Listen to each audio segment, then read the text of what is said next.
ബലവാനായ മറ്റൊരു ദൂതൻ സ്വർഗത്തിൽ നിറങ്ങുന്നത് ഞാൻ കണ്ടു. അവൻ മേഘമുടുത്തും തലയിൽ ആകാശവില്ല് ധരിച്ചും മുഖം സൂര്യനെപ്പോലെയും കാൽ തീത്തൂൺ പോലെയും ഉള്ളവൻ.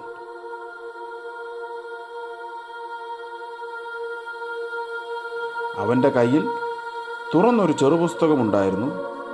അവൻ വലങ്കാൽ സമുദ്രത്തിന്മേലും ഇടങ്കാൽ ഭൂമിയിന്മേലും വെച്ചു.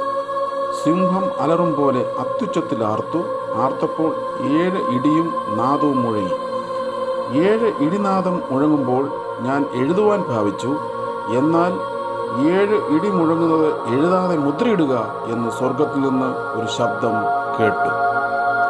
സമുദ്രത്തിന്മേലും ഭൂമിന്മേലും നിൽക്കുന്നവനായി ഞാൻ കണ്ട ദൂതൻ വലങ്കൈ ആകാശത്തേക്ക് ഉയർത്തി, ഇനി കാലം ഉണ്ടാകുകയില്ല, 7-ാമത്തെ ദൂതൻ കാഹളം ഊതുവാനിരിക്കുന്ന നാദത്തിൻ്റെ കാലത്ത് ദൈവത്തിൻ്റെ മർമ്മം അവൻ തൻ്റെ ദാസന്മാരായ പ്രവാചകന്മാർക്ക് അറിയിച്ചു കൊടുത്തതുപോലെ നിവൃത്തിയാകുമെന്ന് ആകാശവും അതിലുള്ളതും ഭൂമിയും അതിലുള്ളതും സമുദ്രവും അതിലുള്ളതും സൃഷ്ടിച്ചവനായി എന്നേക്കും ജീവിച്ചിരിക്കുന്നവനെ ചൊല്ലി സത്യം ചെയ്തു.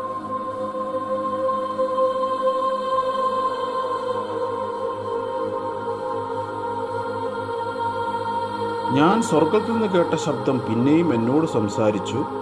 നീ ചെന്ന് സമുദ്രത്തിന്മേലും ഭൂമിയിന്മേലും നിൽക്കുന്ന ദൂതൻ്റെ കയ്യിൽ തുറന്നിരിക്കുന്ന ചെറുപുസ്തകം വാങ്ങുക എന്ന് കൽപ്പിച്ചു. ഞാൻ ദൂതൻ്റെ അടുക്കൽ ചെന്ന് ആ ചെറുപുസ്തകം തരുവാൻ പറഞ്ഞു. അവൻ എന്നോട്, നീ ഇത് വാങ്ങി തിന്നുക,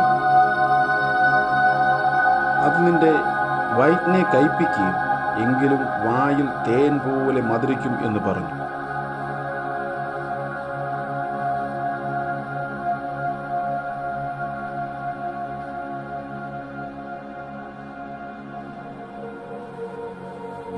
ഞാൻ ദൂതൻ്റെ കയ്യിൽ നിന്ന് ചെറുപുസ്തകം വാങ്ങി തിന്നു.